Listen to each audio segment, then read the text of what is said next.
2018 est certainement l'année la plus inégale à laquelle nous avons assisté chez WWE. Il y a eu certes quelques éclairs de génie, de vrais moments marquants, mais dans la durée, les longs et pénibles épisodes de Monday Night Raw nous ont clairement lessivé d'envie, nous laissant un arrière-goût bien peu agréable. Kudos cependant à 205 Live et NXT d'avoir su nous régaler en qualité, et surtout à la division féminine, qui a pris un chouette envol avec l'arrivée de Ronda Rousey, la bonne surprise WWE Evolution, l'affranchissement inespéré de Becky Lynch ou l'incomparable classe de Charlotte Flair.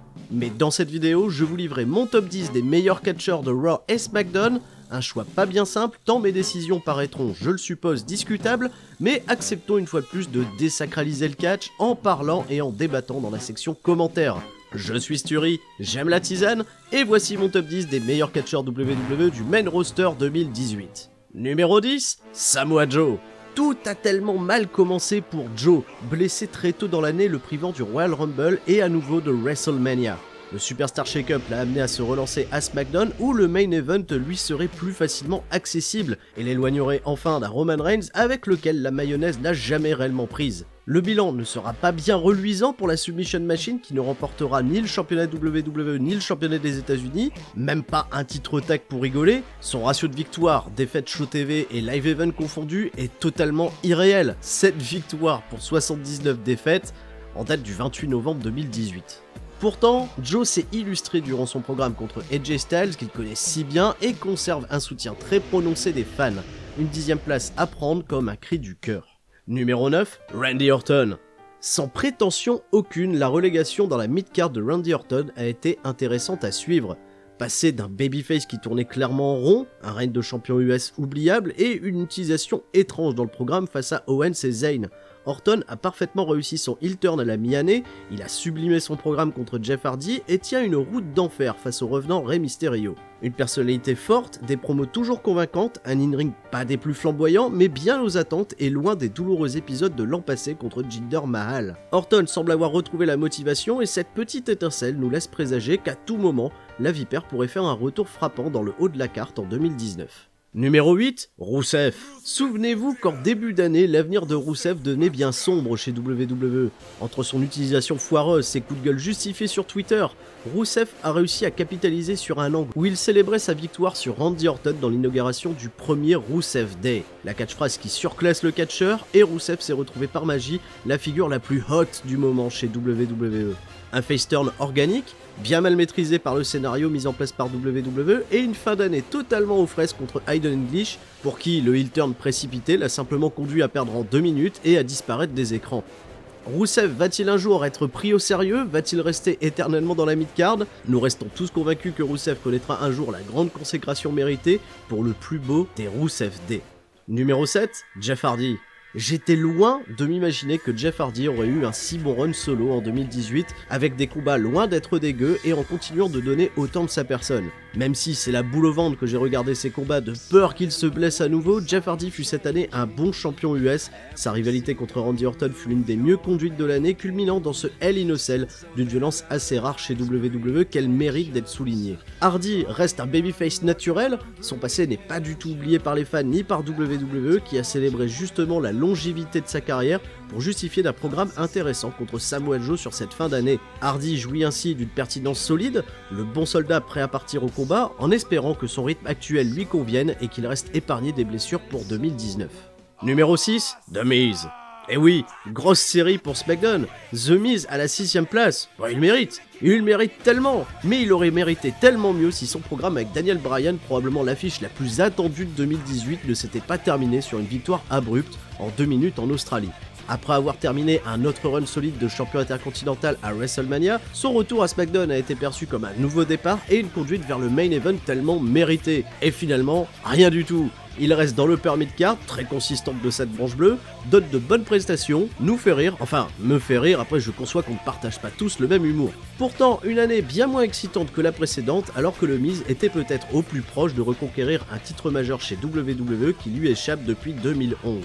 Numéro 5, Finn Balor. Allez, on bascule enfin à Monday Night Raw avec Finn Balor. Et c'est clairement là mon coup de gueule de ce top 10. Finn Balor a le physique, la fanbase, un personnage alternatif ultra charismatique, le talent, l'envie, Et pourtant, la bande à McMahon ne semble pas vouloir lui faire confiance. Cantonné au rôle de babyface mid-carder, tantôt sac de frappe pour Bobby Lashley, tantôt souffre-douleur pour Baron Corbin, rien de bien intéressant pour le membre fondateur du Bullet Club. Et pourtant, Baylor reste un des catcheurs les plus populaires de WWE. Une utilisation chaotique qui inscrit l'Irlandais dans un rôle d'underdog dans tout ce qu'il entreprend. Le démon a ressurgi au SummerSlam mais n'a mené nulle part. Je le place cependant haut dans ce classement car au-delà d'un booking WWE qui le fuit comme la peste, Baylor reste l'un des tout meilleurs à Monday Night Raw. Ça blase plein de monde, Baylor n'a jamais depuis sa blessure à l'épaule le programme pour le faire décoller. Numéro 4, Daniel Bryan. Parce qu'une fois la belle histoire de son retour racontée, il fallait s'attendre à ce que Bryan ne côtoie plus les mêmes sommets qu'en 2014. Le programme avec l'immonde Big Cass, le retour de Kane, tout semblait écrit pour scier les pattes à celui qu'on appelait The Best in the World chez Ring of Honor. Et la surprise ne viendra pas de son programme avec le Miz, mais de ses grosses performances en weekly dans bon nombre d'affiches données sans build-up contre des Andrade Cien Almas, Jeff Hardy ou encore AJ Styles, qui conduira à la surprise générale à un heel turn et une victoire que personne n'attendait pour le championnat WWE. La suite, vous la connaissez, Bryan Lesnar est un must-see 2018, tout comme le très frais combat de TLC contre AJ Styles. Un nouveau Bryan, confiant, vicieux et compétitif, le talent ajouté à ce catcheur fantastique qui a une fois de plus su se réinventer. Avant de passer au podium, quelques mentions honorables, en commençant par Raw avec Dean Ambrose, malheureusement absent une grosse partie de l'année, un retour convaincant et de chouettes matchs en tag, et un turn qui peut l'amener à côtoyer le main event. Dolph Ziggler a connu également une renaissance intéressante autour du championnat intercontinental, mais la manière dont il a été traité dans ce court programme avec Shane McMahon laisse penser que Ziggler n'est plus le centre d'intérêt des scénaristes. Pas de Braun Strowman cette année dans le classement, car ce heel turn sans le moindre sens après SummerSlam a fait retomber toute la hype que j'avais en lui. Enfin, Roman Reigns, bien inconstant et pénalisé contre un Brock Lesnar encore bien peu présent, ne m'a suffisamment pas intéressé en 2018. Bien entendu, j'ai une pensée bien émue quant au drame de cette fin d'année et l'annonce terrible de sa convalescence. À SmackDown, Shinsuke Nakamura a peut-être fait sa meilleure année chez WWE, mais loin et à des années-lumière de ce que le lutteur japonais a pu faire dans son pays. Malgré des programmes peu convaincants, le New Day, les Usos et The Bar tiennent la route dans la division tag. Enfin, un gros coup de cœur sur Rey Mysterio que je ne peux pas inclure dans ce classement en raison de ce retour trop récent, mais qui conserve le feu et garantit la qualité dans ses combats. Je terminerai enfin sur l'incroyable boulot de la division féminine en fin d'année, portée par WWE Evolution, où Ronda Rousey, Charlotte et surtout Becky Lynch qui ont retourné l'univers WWE. Le podium à présent est en numéro 3, Drew McIntyre. À des années-lumière du Chosen One de 2009, Drew McIntyre, d'abord enforcer de Dolph Ziggler, a su séduire son audience tant son rôle de heel sombre et puissant est finement interprété. En juste 8 mois, McIntyre a réussi à tirer à profit de chaque programme, même les moins simples, pour créer l'impact et sortir over de ses confrontations. Et si sur cette période de 8 mois, McIntyre n'a pas encore été certifié au rôle de main eventer, la compagnie a l'intelligence de prendre son temps, poser des bases solides et faire gagner de plus en plus en crédibilité au big man écossais. Véritable confiance ou écran de fumée, son utilisation au Royal Rumble 2019 sera à coup sûr la clé qui propulsera ou non McIntyre au sommet de la branche rouge. Numéro 2, AJ Styles. AJ Styles a 41 ans.